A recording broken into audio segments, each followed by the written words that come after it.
28th of March and the debate on Brexit rumbles on. Now, as people search for alternative solutions, there's been some talk of a different deal, particularly in Labour Party circles, based around something called Common Market 2.0. This was formerly known as Norway Plus, and it's got some traction, so I wanted to take a few minutes to talk about what this idea might involve. The notion is of an arrangement where the UK would leave the political structures of the European Union, but would remain in the European Economic Area, thus ensuring, apparently, the economic benefits of the single market, minimising job losses that might result from a hard Brexit. We would also be able to take part in the European Union programmes and so on. So that sounds good so far, yes? Trouble is, the more you look at it, the more problematic the whole idea becomes. The first difficulty, and most obviously, is Britain is not Norway. Norway is a very large country with a great deal of oil, a great deal of fish, a positively massive sovereign wealth fund, and very, very few people. You see, if Norway was a member state, it would have very little say. Around 1% of the votes in the council and around 15 MEPs out of 750. While Britain is a country with a lot of people and a lot of say, around 13% of the votes in the council and around 73 MEPs. So you can see the first problem there. It wouldn't matter to Norway having no say. It would matter a great deal to the United Kingdom. The second problem is Britain would still have to make contributions, as Norway does, to the European Union budget, but it would have no say over how those budget contributions were spent, which I don't think would make the Daily Express particularly happy. The third problem is, while some of the supporters of this idea claim that we would be outside the jurisdiction of the European Court of Justice, in fact we would not, because the European Court of Justice has a say over anything to do with the single market, and the European Union is not about to change that for anybody, and there were some of the difficulties in negotiating the withdrawal agreement.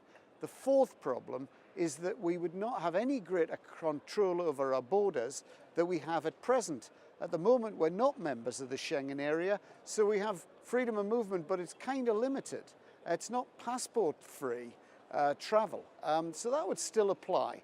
Anything that we can do at the moment, we would be able to do within the EEA, and any thing that we have to do at the moment, we'd still have to do. And the fifth problem, although it's not by any means the last problem, is that other members of the EEA, the EFTA countries, which includes Norway, Iceland, Liechtenstein, and also includes Switzerland, which is not part of the EEA, but that's another story. They're less than keen that the UK would join them. And the reason for that should be obvious. These are four small countries which would be hopelessly outnumbered in terms of population by the UK. So all of their negotiations with the European Union in future would be dominated by the relationship between the European Union and the United Kingdom. And how's the saying goes, it's not all about you. That's how those EFTA countries feel.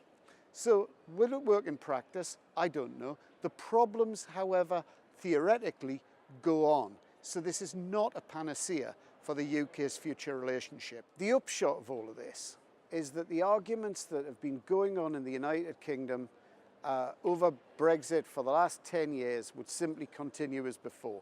The instability would continue, and you'd have people seeking to leave the arrangements that we would create in Common Market 2.0 with the European Union. And we were never, by the way, when we joined the Common Market, in an arrangement where we had no say. The irony is, if Theresa May had come along with the notion of a soft Brexit and had trimmed to the centre when these negotiations started, we'd probably have already left. But the fact is, the debate has brought out more and more clearly that Britain already has a very special deal with the European Union. We're not part of the euro, we're not part of Schengen, we have an exceptional rebate on our budget, and the reality is we're never going to create a new relationship that is better than the one we've got. If Parliament can't solve this matter, it has to return it to the people to make a new decision on the basis of the facts that are available and the reality of the prospect of leaving, not the promises that were made in that false campaign run by Leave.eu.